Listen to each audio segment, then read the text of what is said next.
Hello, welcome to Real Learning Center. Today we'll do some problems in the capacitors. We have already done one set of problems. ಇವತ್ತು ಕನ್ನಡದಲ್ಲಿ ಸ್ವಲ್ಪ ಮಾತಾಡಿ ಕನ್ನಡದೊಳಗೆ ಮಾಡೋಣ discussion. ಇಷ್ಟು ದಿವಸ ಎಲ್ಲ ಇಂಗ್ಲಿಷ್ ಒಳಗೆ ಹೇಳಿದ್ದೆ. ಇದು ಇಂಗ್ಲಿಷ್ ಮೀಡಿಯಂ ಇದೆ, ಸ್ವಲ್ಪ ಮಟ್ಟಿಗೆ ಕನ್ನಡದಲ್ಲಿ ಹೇಳೋಣ. ಯಾಕಂದ್ರೆ ಕೆಲವರಿಗೆ ಅರ್ಥ ಆಗುತ್ತೆ ಚೆನ್ನಾಗಿ ಕನ್ನಡದಲ್ಲಿ ಹೇಳಿದ್ರೆ, ಅದಕ್ಕೆ ಅಂತ ಹೇಳ್ತೀನಿ. ಪೂರ್ತಿ ಎಲ್ಲ ಕೆಪಾಸಿಟರ್ ಅನ್ನೋದನ್ನೆಲ್ಲ ನಾನು ಕನ್ನಡದಲ್ಲಿ ಹೇಳೋಣ, ಕೆಪಾಸಿಟರ್ ಅಂತ ಕರೆಯೋಣ. ಆದ್ರೆ ಪ್ರಾಬ್ಲಮ್ ಮಾಡೋದು ಸ್ವಲ್ಪ ಕನ್ನಡ. ಈಗ ಮೊದಲನೇ ಪ್ರಶ್ನೆ. ಸೊ ಇದು ಟೆಕ್ಸ್ಟ್ ಬುಕ್ ಅಲ್ಲಿ ಇರೋ ಪುಸ್ತಕದಲ್ಲಿರೋ ಪ್ರಶ್ನೆಗಳನ್ನೇ ಮಾಡೋಣ, ಕ್ವಶನ್ಸ್ನೇ ಮಾಡೋಣ. A 12 picofarad capacitor. First question. A 12 picofarad capacitor is connected to a 50 volt battery. Is connected to 50 volt battery. How much will be the electrostatic energy that is stored in the capacitor? Electrostatic energy. Electrostatic energy. ಎಷ್ಟಿರುತ್ತೆ ಅಂತ. ಇದು ತುಂಬಾ easy ಪ್ರಶ್ನೆ. ಯಾಕೆಂದ್ರೆ ನಮಗೆ capacitance ಕೊಟ್ಟಿದ್ದಾರೆ. This is capacitance. Okay, this is voltage. So energy ಎಷ್ಟು ಅಂದ್ರೆ ಅದಕ್ಕೊಂದು ಸಿಂಪಲ್ ಫಾರ್ಮುಲಾ ಇದೆ. Energy is equal to half into C into V square ಅಂತ. ಸೊ ಎನರ್ಜಿ ಫಾರ್ಮುಲಾನ 3 ತರ ಬರೀಬಹುದು. ಒಂದು half into energy C into V square ಅಂತ ಬರೀಬಹುದು, ಅಥವಾ ಇದನ್ನ half into Q into Q square by V ಅಂತ ಬರೀಬಹುದು. ಹೆಂಗೆ? ಈಗ ನಮಗೆ ಗೊತ್ತಿರೋದೇನಿದೆ, ಇವಾಗ ಸಿ ಯೂಸ್ ಮಾಡ್ಕೊಂಡೆ ಬರೀಬಹುದು. ಈಗ Q is equal to C V ಅಂತ ಹೇಳ್ತೀವಿ. So Q is equal to C V. ಈಗ ಸದ್ಯಕ್ಕೆ ಈ ಪ್ರಶ್ನೆನ ಜಸ್ಟ್ ದಿಸ್ ಫಾರ್ಮುಲಾ ಇಂದ ಮಾಡ್ಬೋದು. ಮುಂದೆ ಬೇರೆ ಪ್ರಶ್ನೆ ಸ್ಲೈಟ್ಲಿ ಡಿಫ್ರೆಂಟ್ ಕ್ವಶನ್ ಕೊಟ್ಟರೆ ಮಾಡೋದಕ್ಕೆ ಅಂತ ತಿಳ್ಕೊಳ್ಳಕ್ಕೆ ಹೇಳ್ದಾಗ Q is equal to C V ಅಂತ ಬರೀಬಹುದು. Q is equal to C V ಅಂದ್ರೆ ಇಲ್ಲಿ ಏನಾಗುತ್ತೆ, ಈಗ ನಮಗೆ ಸಿ ಬೇಡ ಅಂದ್ರೆ ಸಿ ಜಾಗದಲ್ಲಿ C is equal to Q by V ಅಲ್ವಾ. So Q is equal to C ಆದ್ರೆ ಸಿ ಇಲ್ಲಿ ಇಟ್ಕೊಂಡ್ರೆ ವಿ ಕೆಳಗೆ ಬರುತ್ತೆ. C is equal to Q by V. So C ಜಾಗದೊಳಗೆ ಕ್ಯೂ ಬೈ ವಿ ಅಂತ ಬರೀಬಹುದು. ವಿ ಸ್ಕ್ವೇರ್ ಹಂಗೆ ಇರುತ್ತೆ ಅಲ್ವಾ.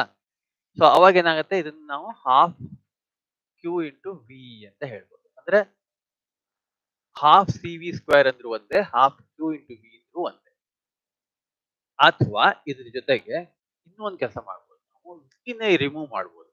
ವಿ ರಿಮೂವ್ ಮಾಡಿದ್ರೆ V is equal to Q by C ಅಂತ ಬರೀಬಹುದು.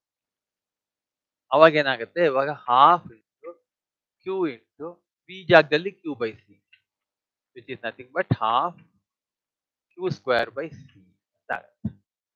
ಸೊ ಈಗ ಓನ್ಲಿ ಮೂರೇ ಮೂರು ಪ್ಯಾರಾಮೀಟರ್ಸ್ ಇರೋದು. ಒಂದು ಚಾರ್ಜ್ ಕ್ಯೂ, ಇನ್ನೊಂದು ಕೆಪಾಸಿಟೆನ್ಸ್ ಸಿ, ಇನ್ನೊಂದು ವೋಲ್ಟೇಜ್ ವಿ. ಈ ಮೂರಲ್ಲಿ ಯಾವ್ದಾದ್ರೂ ಎರಡು ಕೊಟ್ರೆ ಅವೆರಡು ಯೂಸ್ ಮಾಡಿ we can calculate energy. So ಒಂದು ಯಾವ ಫಾರ್ಮುಲಾ, ಒಂದು ಹಾಫ್ ಸಿ ವಿ ಸ್ಕ್ವೇರ್ ಅನ್ನೋ ಫಾರ್ಮುಲಾ ಯೂಸ್ ಮಾಡ್ಬೋದು, ಅಥವಾ ಹಾಫ್ ಕ್ಯೂ ವಿ ಅನ್ನೋ ಫಾರ್ಮುಲಾ ಯೂಸ್ ಮಾಡ್ಬೋದು, ಅಥವಾ half Q square by C ಅನ್ನೋ ಫಾರ್ಮುಲಾ ಯೂಸ್ ಮಾಡ್ಬೋದು.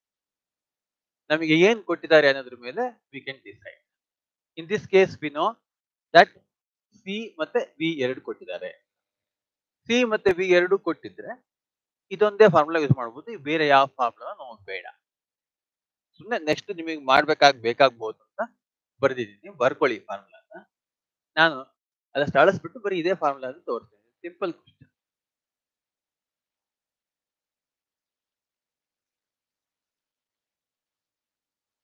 ಸೊ ಮೊದಲನೇದಾಗಿ ಕೊಟ್ಟಿರೋದನ್ನ ನಾವು ಎಸ್ ಐ ಯೂನಿಟ್ಗೆ ಕನ್ವರ್ಟ್ ಮಾಡ್ಕೋಬೇಕು. ಸೊ ಕನ್ವರ್ಟ್ ಮಾಡ್ಕೋಬೇಕು ಅಂದ್ರೆ ಏನರ್ಥ, 12 picofarad ಅಂದ್ರೆ ಏನು? 12 ಇದೆ. picofarad ಅಂದ್ರೆ 10 to the power of minus 12 ಅಂತ. ಪಿಕೋ ಅಂದ್ರೆ 10 to the power of minus 12. Voltage ಮಾತ್ರ 50 ವೋಲ್ಟ್ಸ್ ಅಂತಿದೆ, ಅದು ಕರೆಕ್ಟ್ ಆಗಿ ಆಲ್ರೆಡಿ ಅದು ನಮ್ಮ ಎಸ್ ಐ ಒಳಗೆ ಇದೆ. ಸೊ ಅದನ್ನ ನಾವೇನು ಚೇಂಜ್ ಮಾಡೋಷ್ಟಿಲ್ಲ. ಸೊ ಇದನ್ನ ಎನರ್ಜಿ ನಾವು ಹಾಫ್ C ಎಷ್ಟು 12 into 10 power minus 12 into, we can write it as V square. V square ಅಂದ್ರೆ ಏನು 50 square. ಸೊ ಇದನ್ನ ನಾವೇನಂತ ಬರೀಬಹುದು, ಈ 12 ಅನ್ನ 12 by 2 ನ 6 ಅಂತ ಬರೀಬಹುದು into 10 to the power of minus 2. So 15 ನ 15 to 50 ಎಷ್ಟು 2500 ಅಂತ ಬರೀಬಹುದು. 2500 ಇಂದ ನಾವು 6 into 10 to the power minus 12 into 25 into 10 power 2 ಅಂತ ಬರೀಬಹುದು. ಸೊ 25 ನ ನಾವು 25 6 1 ಇಂಟು 10 ಪವರ್ ಮೈನಸ್ 2 ಆಮೇಲೆ 10 ಪವರ್ 2 ಇವೆರಡು ಸೇರಿಸಿದ್ರೆ 10 ಎರಡು ಬೇಸ್ ಸೇಮ್ ಇರೋದ್ರಿಂದ ಮೈನಸ್ 12 ಇದು 2 ಎರಡು ಆಡ್ ಮಾಡಿದ್ರೆ ಮೈನಸ್ 10 ಆಗುತ್ತೆ. ಇದನ್ನ 15 ಇಂಟು ಈ 10 ಈ ಕಡೆ ಬರ್ಕೋಬಹುದು 10 to the power of minus 9. So ಇದನ್ನ 15 10 power minus 9 ಜೌಲ್ಸ್. ಇದು energy stored in the capacitor. Half CV square use ಮಾಡಿಕೊಂಡು ಮಾಡ್ಬೋದು. ಇದು ಒಂದು ಸಿಂಪಲ್ ಆಗಿರ್ತಕ್ಕಂಥ ಒಂದು ಪ್ರಾಬ್ಲಮ್.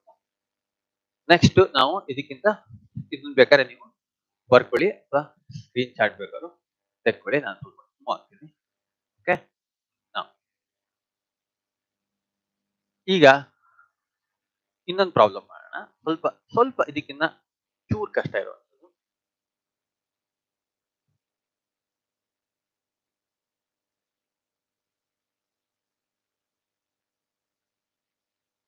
ನೆಕ್ಸ್ಟ್ ಪ್ರಾಬ್ಲಮ್,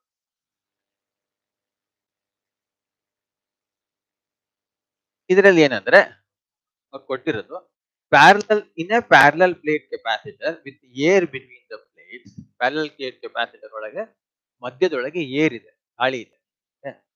ಸೊ ಎರಡು ಪ್ಯಾರಲ್ ಪ್ಲೇಟ್ ಕೆಪಾಸಿಟರ್ ಇದೆ, ಮಧ್ಯದೊಳಗೆ ಏರ್ ಇದೆ between the plates. Each plate has an area of 6 into 10 power minus 3 meter square. ಇದ್ರದ್ದು area 6 into 10 power minus 3 meter square ಅಂತ ಏರಿಯಾ ಇದೆ. ಒಂದೊಂದು ಪ್ಲೇಟ್ದು each plate area, parallel plate ಹಿಂಗಿರುತ್ತಲ್ಲ ಅದ್ರದ್ದು ಏರಿಯಾ. ಆಮೇಲೆ distance between the plates is 3 mm. ಎರಡರ ಮಧ್ಯೆ ಇರೋ ಡಿಸ್ಟೆನ್ಸ್ ಇದೆಯಲ್ಲ ಅದನ್ನ ಡಿ ಅಂತ ಕರೆಯೋಣ. ಇದು ಎ, ಏರಿಯಾ ಎ. ಡಿ ಎಷ್ಟಿದೆ 3 mm ಇದೆ. ಸೊ ಅದನ್ನು ನಾವು 3 into 10 power minus 3 ಮೀಟರ್ ಅಂತ ಬರ್ಕೋಬಹುದು, ಅದು SI ಯೂನಿಟ್ ಒಳಗೆ. ಆಮೇಲೆ calculate the capacitance of the capacitor. Capacitance ಏನು ಅಂತ ಕ್ಯಾಲ್ಕುಲೇಟ್ ಮಾಡಬೇಕು. ಕೆಪಾಸಿಟೆನ್ಸ್ ಎಷ್ಟು, first part is equal to ಎಷ್ಟು. ನೆಕ್ಸ್ಟ್ ಪಾರ್ಟ್ ಏನ್ ಮಾಡ್ಬೇಕು ಅಂತ ಹೇಳ್ತೀನಿ. ಫಸ್ಟ್ ಪಾರ್ಟ್ ಮಾಡೋಣ, ಸಿಂಪಲ್ ಆಗಿದೆ. Capacitance formula epsilon not into A by D ಅಂತ. ಇದರಲ್ಲಿ ಎಪ್ಸಿಲಾನ್ ನಾಟ್ ಯಾಕೆ ಬರಿತೀವಿ ಅಂತಂದ್ರೆ, ಎಪ್ಸಿಲಾನ್ ನಾಟ್ ಏರ್ ಇದ್ರೆ ಬರೀ ಎಪ್ಸಿಲಾನ್ ನಾಟ್ ಅಂತ ಬರೀತೀವಿ. ಏರ್ ಒಳಗೆ ಆ ಏರ್ ಬದಲು ಬೇರೆ ಯಾವ್ದಾದ್ರು ಒಂದು ಡೈಎಲೆಕ್ಟ್ರಿಕ್ ಇದ್ರೆ, ಒಂದು ಮೈಕಾ ಶೀಟು ಆ ತರದ್ದು ಏನಾದ್ರು ಇದ್ರೆ ಅವಾಗ ಅದಕ್ಕೊಂದು ಡೈಎಲೆಕ್ಟ್ರಿಕ್ ಕಾನ್ಸ್ಟೆಂಟ್ ಅಂತ ಇರುತ್ತೆ. ಅದನ್ನ ಇದ್ರ ಜೊತೆ ಮಲ್ಟಿಪ್ಲೈ ಮಾಡಿ K into epsilon naught A by D ಅಂತ. ಈ ಕೆ ಇದಕ್ಕೆ ಡೈಎಲೆಕ್ಟ್ರಿಕ್ ಕಾನ್ಸ್ಟೆಂಟ್ ಅಂತ ಕರೀತಾರೆ. ಸೊ ಇವಾಗ ಸದ್ಯಕ್ಕೆ ಕೆ ವ್ಯಾಲ್ಯೂ 1 ಏರ್ಗೆ. ಸೊ ಎಪ್ಸಿಲಾನ್ ನಾಟ್ ಮಾತ್ರ ಇದೆ. ಸೊ ಎಪ್ಸಿಲಾನ್ ನಾಟ್ ಏನು ಅಂತ ನಮಗೆ ಗೊತ್ತು, 8.85 ಇಂಟು 10 ಪವರ್ ಮೈನಸ್ 12 ಅಂತ ಆಯ್ತಾ. ಆಮೇಲೆ ಎ ವ್ಯಾಲ್ಯೂ ಎಷ್ಟು 6 ಇಂಟು 10 ಪವರ್ ಮೈನಸ್ 3 ಅಂತ. ಡಿ ಎಷ್ಟು, ಡಿ ವ್ಯಾಲ್ಯೂ ಕೊಟ್ಟಿದ್ದಾರೆ 3 ಇಂಟು 10 ಪವರ್ ಮೈನಸ್ ಅಂತ. ಸೊ ಇವಾಗ ಇದನ್ನ ಕ್ಯಾಲ್ಕುಲೇಟ್ ಮಾಡಿದ್ರೆ ನಮಗೆ ಕೆಪಾಸಿಟೆನ್ಸ್ ವ್ಯಾಲ್ಯೂ ಎಷ್ಟು ಅಂತ ಗೊತ್ತಾಗುತ್ತೆ. So this is equal to, so 10 power minus 3 10 power minus 3 ಹೋಗುತ್ತೆ, 3 2s, ಇದನ್ನ 2 ಇಂದ ಮಲ್ಟಿಪ್ಲೈ ಮಾಡಬೇಕು. 8.85 ನ 2 5s 10, 1 2 8s 16, 17 1 2 8s 16 17. 17.7 into 10 power minus 12 farads. This is the farads. Okay, so we can also write it as 17.7 picofarad ಅಂತನು ಬರೀಬಹುದು. So ಇದು first part. ಇದರಲ್ಲಿ ಎರಡನೇ ಪಾರ್ಟ್ ಕೇಳಿದ್ದಾರೆ. If this capacitor is connected to 100 volt supply, what is the charge on each capacitor? ಇದನ್ನ ಏನ್ ಮಾಡ್ತೀವಿ next 100 volt V is equal to 100 volt ಅಂತ ಕನೆಕ್ಟ್ ಮಾಡ್ತೀವಿ. ಹೆಂಗೆ ತಗೊಂಡು 100 ವೋಲ್ಟ್ಸ್ ಹಾಕಿ ಕನೆಕ್ಟ್ ಮಾಡಿ ಒಂದು ಸ್ವಿಚ್ ಹಾಕಿ you can connect it. Switch close ಮಾಡಿದ್ರೆ ಇದು 100 ವೋಲ್ಟ್ಸ್ ಗೆ ಚಾರ್ಜ್ ಆಗುತ್ತೆ. ಒಂದ್ಸರಿ 100 ವೋಲ್ಟ್ಸ್ ಚಾರ್ಜ್ ಆದ್ಮೇಲೆ ಏನಾಗುತ್ತೆ, ಚಾರ್ಜ್ ಎಲ್ಲ ಪಾಸಿಟಿವ್ ಚಾರ್ಜ್ ಎಲ್ಲ ಇದಕ್ಕೆ ಹೋಗುತ್ತೆ, ನೆಗೆಟಿವ್ ಚಾರ್ಜ್ ಎಲ್ಲ ಇದಕ್ಕೆ ಹೋಗುತ್ತೆ. ಇದು ಪಾಸಿಟಿವ್ ಆಗುತ್ತೆ, ಇದು ನೆಗೆಟಿವ್ ಆಗುತ್ತೆ. ಸೊ ಚಾರ್ಜ್ ಆದ್ಮೇಲೆ what is the charge on the capacitor ಅಂತ ಕೇಳಿದ್ದಾರೆ.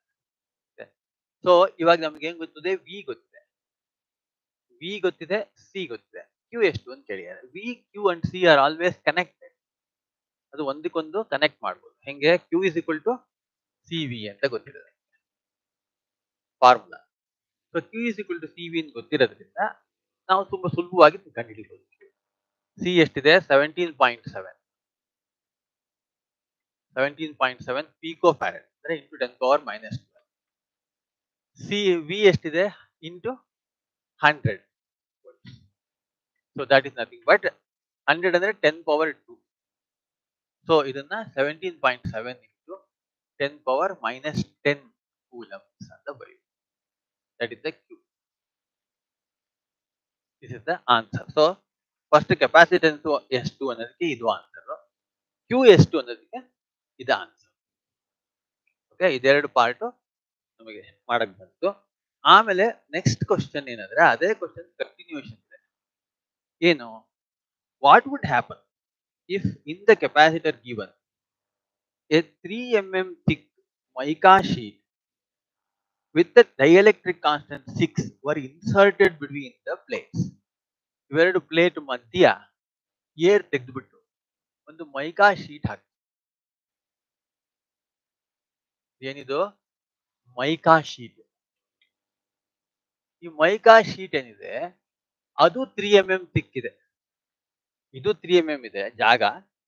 ಆ ಮೈಕಾ ಶೀಟ್ ಥಿಕ್ನೆಸ್ 3 mm ಇದೆ. ಅಂದ್ರೆ ಅರ್ಥ ಏನು, ಪೂರ್ತಿ ಅದು ಟೈಟ್ ಆಗಿ ಹಾಕಿ. ಟೈಟ್ ಆಗಿ ಅದನ್ನ ಹಾಕಿದಾಗ 3 mm, ಅವಾಗ ಏನಾಗುತ್ತೆ, ವಿ ಕ್ಯಾನ್ ಆಕ್ಚುಲಿ ಅದ್ರದ್ದು ಇದು ಕೊಟ್ಟಿದ್ದಾರೆ, ಏನು, dielectric constant. Dielectric constant of the mica sheet is 6 ಅಂತ ಕೊಟ್ಟಿದ್ದಾರೆ. ಓಕೆ, ಸೊ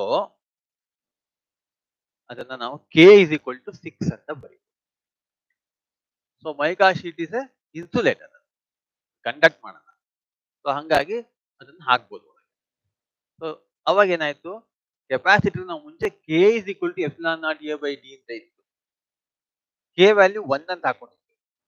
ಇವಾಗ ಕೆ ವ್ಯಾಲ್ಯೂ 6 ಅಂತ ಹಾಕಿ. ಉಳಿದಿದ್ದ ಪಾರ್ಟ್ ಎಲ್ಲ ಹಂಗೆ ಇದೆ, ಇದರಲ್ಲೆಲ್ಲ ಏನು ಚೇಂಜ್ ಇಲ್ಲ. ಇದಷ್ಟು ನಾವು ಕ್ಯಾಲ್ಕುಲೇಟ್ ಮಾಡಿ ಆಲ್ರೆಡಿ 17.7 ಅಂತ ಬಂದ್ಬಿಟ್ಟಿದೆ. ಇದಕ್ಕೆ ಕೆ ಇಂದ ಇವಾಗ ಮಲ್ಟಿಪ್ಲೈ ಮಾಡ್ಬೇಕಷ್ಟೇ. ಇವಾಗ capacitance C with mica sheet is equal to K into C with air. Air ಎಷ್ಟಿತ್ತು, ಅದೇ ಕೆಪಾಸಿಟಿ, ಇದಿಷ್ಟು ಏರ್ ಇದು. ಅದಕ್ಕೆ ನಾವು ಇಂಟು ಕೆ ಇಂದ ಮಲ್ಟಿಪ್ಲೈ ಮಾಡ್ಬಿಟ್ಟು ನಮಗೆ ಸಿಕ್ಬಿಡುತ್ತೆ. ಸೊ ಅದು 6 into 10 power minus 12. Correct. So sorry, 6 into 10 power minus 12 ಅಲ್ಲ, 6 ಇಂಟು ಸಿ ಇಂದ ಏರ್ ಎಷ್ಟಿದೆ, 17.7 ಇಂಟು 10 ಪವರ್ ಮೈನಸ್ 12 ಫ್ಯಾರಡ್ ಅಥವಾ 17.7 ಪಿಕೋ ಫ್ಯಾರಡ್. ಸೊ ಇದು ಎಷ್ಟಾಯ್ತು, ಇದು ಮಾಡಿದ ಕೆಪಾಸಿಟೆನ್ಸ್ ವ್ಯಾಲ್ಯೂ ಬಿಕಮ್ಸ್, ಮಲ್ಟಿಪ್ಲೈ ಮಾಡೋಣ 17.7. 7 ಆಗ್ಲಿ 42, 4, 7 42, 4, 46, 4, 6 6, 6 4 10. Okay, 106.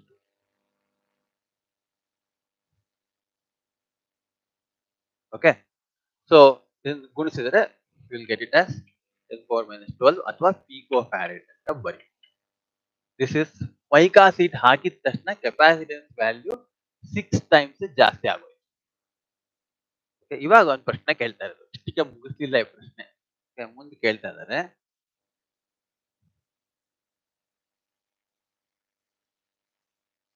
What would happen if the capacitor, the exercise, in this exercise is inserted with the 3 mm mica sheet is inserted when while the voltage supply remained connected. B, after the voltage supply was disconnected. So ಎರಡು scenario ಇದೆ. ಒಂದು voltage supply ಹಿಂಗೆ ಇಡ್ತೀವಿ. Okay, so A scenario A ಏನು ಮೊದಲನೇದು ಅಂದ್ರೆ A is supply voltage remains. Second, supply voltage disconnected. ಇದು important ಆಗಿರತಕ್ಕಂತ question. ಈ ಕ್ವಶನ್, ಈ ತರ ಕ್ವಶನ್ ಸಿಟಿಲ್ ಸಹ ಬರ್ಬೋದು. ಸೊ ಏನ್ ಹಂಗಂದ್ರೆ ಅರ್ಥ, ಇದೇ ನಾವ್ ಏನ್ ಮಾಡಿದ್ವಿ, ಮೈಕಾ ಶೀಟ್ ಇನ್ಸರ್ಟ್ ಮಾಡಿ, ಮೈಕಾ ಶೀಟ್ ಇನ್ಸರ್ಟ್ ಮಾಡ್ಬೇಕಾದ್ರೆ ಈ ವೋಲ್ಟೇಜ್ 100 ವೋಲ್ಟೇಜ್ ಕ್ಲೋಸ್ ಮಾಡಿತ್ತು, ಕ್ಲೋಸ್ ಮಾಡಿದ್ದಾಗ ಇನ್ಸರ್ಟ್ ಮಾಡಿದ್ವಿ, ಅದು ಒಂದು ಎ. ಬಿ, ಇದನ್ನು ಓಪನ್ ಮಾಡಿ ಇನ್ಸರ್ಟ್ ಮಾಡಿ. ಇವೆರಡರ ಮಧ್ಯೆ ಏನ್ ವ್ಯತ್ಯಾಸ ಅಂತ, ಕ್ಲೋಸ್ ಮಾಡಿ ಇನ್ಸರ್ಟ್ ಮಾಡಿದ್ರೆ, ಓಪನ್ ಮಾಡಿ ಇನ್ಸರ್ಟ್ ಮಾಡಿದ್ರೆ ಏನ್ ವ್ಯತ್ಯಾಸ? ಆಕ್ಚುಲಿ ಕೆಪಾಸಿಟೆನ್ಸ್ ಎಷ್ಟಿರುತ್ತೆ ಅನ್ನೋದ್ರಲ್ಲಿ ಏನು ವ್ಯತ್ಯಾಸ ಇಲ್ಲ. ಕೆಪಾಸಿಟೆನ್ಸ್ ಇದ್ದಷ್ಟು ಕರೆಕ್ಟ್ ಆಗಿ ನಾವು ಏನ್ ಕಂಡುಹಿಡಿದಿದ್ದೀವಿ 106.2 ಪಿಕೋ ಫ್ಯಾರಡ್ ಅಷ್ಟೇ ಇರುತ್ತೆ. ಕೆಪಾಸಿಟೆನ್ಸ್ ಚೇಂಜ್ ಆಗೇ ಆಗುತ್ತೆ. ನೀವು ಕೆ ವ್ಯಾಲ್ಯೂ ಎಷ್ಟಿದೆಯೋ ಅದರಿಂದ ಒರಿಜಿನಲ್ ಕೆಪಾಸಿಟೆನ್ಸ್ ಮಲ್ಟಿಪ್ಲೈ ಮಾಡಿದ್ರೆ ಬರುತ್ತೋ ಅದು ಚೇಂಜ್ ಆಗುತ್ತೆ.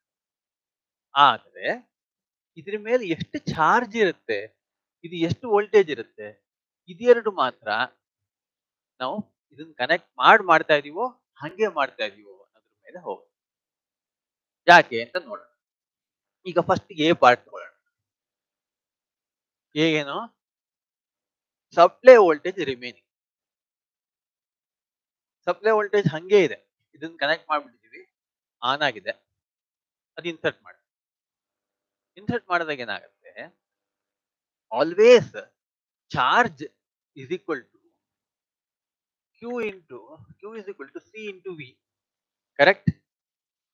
ಸೊ ವಿ ನಾವು ಹಿಡ್ಕೊಂಡ್ಬಿಟ್ಟಿದೀವಿ 100, ವಿ ಚೇಂಜ್ ಆಗಲ್ಲ. ಓಕೆ, ಸಿ ನಾವು ಚೇಂಜ್ ಮಾಡ್ಬಿಟ್ವಿ, ಯಾಕೆ we have put the 106 point. So Q change ಆಗುತ್ತೆ ಇವಾಗ, ಆ ಕಾರಣಕ್ಕೆ ಚಾರ್ಜ್ ಚೇಂಜ್ ಆಗ್ಬಿಡುತ್ತೆ. ಹೆಂಗೆ, 106 ಇರುತ್ತೆ, ಇದು 0.2 ಪಿಕೋ ಫ್ಯಾರಡ್ ಇಂಟು ವೋಲ್ಟೇಜ್ ಎಷ್ಟು ಹಾಕಿದೆ 100.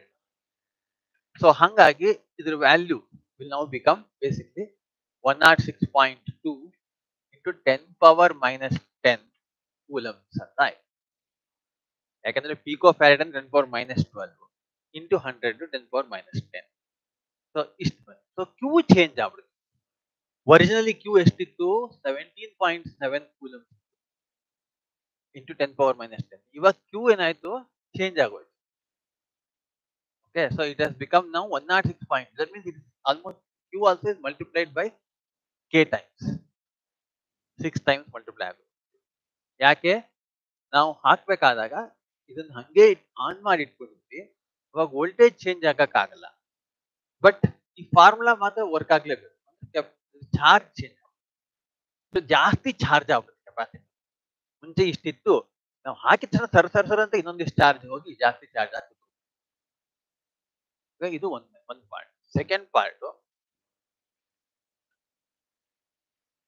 ಇದನ್ನ ನಾವು ಬಿ ನಲ್ಲಿ ಓಪನ್ ಮಾಡ್ಬಿಡ್ತೀವಿ, ಆಮೇಲೆ ಈ ಮೈಕಾ ಶೀಟ್ ತೋರಿಸ್ತೀವಿ ಒಳಗಡೆ. ಅವಾಗ ಏನಾಗುತ್ತೆ, ಓಪನ್ ಮಾಡಿ ಇಟ್ಕೊಂಡು ನಾವು ಮೈಕಾ ಶೀಟ್ ಹಾಕಿದ್ರೆ ಅವಾಗ ನೋಡೋಣ ಏನಾಗುತ್ತೆ. ಅವಾಗ ಇದಕ್ಕೆ ಎಷ್ಟೋ ಮುಂಚೆ ಚಾರ್ಜ್ ಆಗಿರುತ್ತೆ, ಈಗ ಓಪನ್ ಮಾಡಿಟ್ಬಿಟ್ಟಿದೀವಿ, ಎಕ್ಸ್ಟ್ರಾ ಈಗ ಮತ್ತೆ ಚಾರ್ಜ್ ಮಾಡಕ್ ಯಾರು ಇಲ್ಲ. ಏನ್ ಕರೆಂಟ್ ಹರಿಬೇಕು ಅಂದ್ರೆ, ಚಾರ್ಜ್ ಬರ್ಬೇಕು ಅಂದ್ರೆ ಅದು ಕನೆಕ್ಷನ್ ಇರ್ಬೇಕಲ್ಲ, ಕಿತ್ತಾಕ್ಬಿಟ್ಟಿದೀವಿ ಇದನ್ನ, ಇಲ್ಲೇ ಇಲ್ಲ ಈಗ. ಸೊ ಎಲ್ಲಿಂದ ಚಾರ್ಜ್ ಆಗ್ಬೇಕು? ಚಾರ್ಜ್ ಆಗದೇ ಇಲ್ಲ. ಸೊ ಈ ಪೊಟೆನ್ಷಿಯಲ್ 100 ವೋಲ್ಟ್ಸ್ ಮೇಂಟೈನ್ ಮಾಡೋರು ಯಾರು ಇಲ್ಲ. ಬಟ್ ಚಾರ್ಜ್ ಮಾತ್ರ ಇದ್ದಷ್ಟೇ ಇರುತ್ತೆ. ಎಷ್ಟಿತ್ತು ಚಾರ್ಜ್ ಒರಿಜಿನಲಿ ಅಷ್ಟೇ ಇರುತ್ತೆ. So again it is the same formula Q is equal to C and V. Okay, in this formula V remained constant. V didn't change.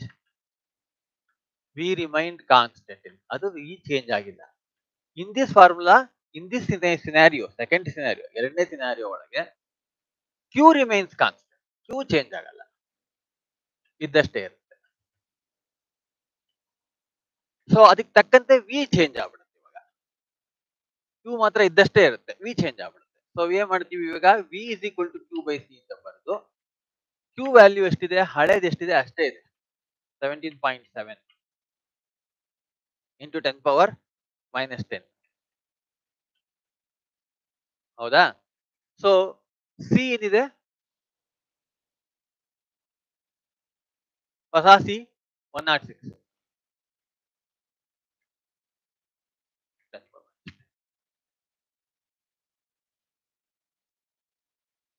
So Q is equal to C by V ಒಳಗೆ Q ಇದ್ದಷ್ಟೇ ಇದೆ ಹಳೇದಿದ್ದಷ್ಟೇ. ಆಮೇಲೆ C value change ಆಗಿರೋದ್ರಿಂದ V value change ಆಗುತ್ತೆ. So this 10 cancel ಆಗುತ್ತೆ. ಇದು 107 by 17.7 by 106.2 ಆ value ಬರುತ್ತೆ. ಎಷ್ಟಾಗತ್ತದು? ಇಲ್ಲೇನಾದ್ರು mistake ಆಯ್ತಾ?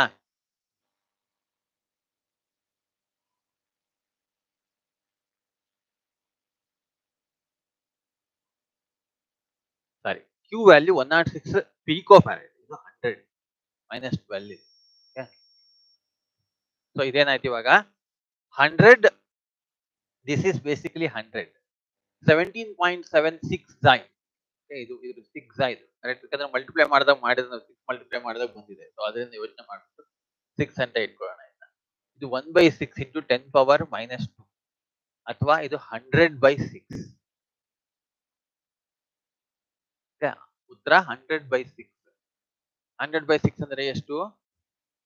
6 ಒಂದ್ಲೆ 6, 4 ಉಳಿತು, 6 6ಲೆ 36, 16.66 volts. ಸೊ ವೆರಿ ಇಂಟ್ರೆಸ್ಟಿಂಗ್ಲಿ ನೀವು ನೋಡಿದ್ರೆ ಏನಾಯ್ತು ಇವಾಗ ನಾವು ಕೆ ಅನ್ನೋ ಒಂದು ಎಲೆಕ್ಟ್ರಿಕ್ ಕಾನ್ಸ್ಟೆಂಟ್ ಇರೋ ಮೈಕಾ ಶೀಟ್ ಹಾಕಿದ್ದಕ್ಕೆ ಓಪನ್ ಮಾಡಿಟ್ಟು ಹಾಕಿದ್ರೆ ವೋಲ್ಟೇಜ್ 6 ಇಂದ ಡಿವೈಡ್ ಆಗೋಯ್ತು. ಕ್ಲೋಸ್ ಮಾಡಿಟ್ಟು ಹಾಕಿದ್ರೆ ಚಾರ್ಜ್ 6 ಇಂದ ಮಲ್ಟಿಪ್ಲೈ ಆಗುತ್ತೆ. ಸೊ ನೆಕ್ಸ್ಟ್ ಟೈಮ್ ಇಂದ ನೀವು ಡೈರೆಕ್ಟ್ ಆಗಿ 6 ಇಂದ ಮಲ್ಟಿಪ್ಲೈ ಮಾಡಿ ಇಡ್ಬೋದು. ಇದನ್ನ 6 ಇಂದ ಡಿವೈಡ್ ಮಾಡಿ ಇಡ್ಬೋದು. ಓಪನ್ ಆಗಿದೆಯೋ ಕ್ಲೋಸ್ ಆಗಿದೆಯೋ ನೋಡಿ. So that is all 2 different scenarios. ಅರ್ಥ ಆಗಿದೆ ಅಂತ ಅನ್ಕೊಂಡಿನಿ. ಇಲ್ಲ ಅಂದ್ರೆ you can send a message below. I will try to answer. Okay. So I'm just moving here so that we can take a snapshot of the screen. Snapshot ಬೇಕಾದ್ರೆ ತೆಕ್ಕೊಳ್ಳಿ. Okay, ಈಗ next ಇನ್ನೊಂದು problem ಮಾಡೋಣ.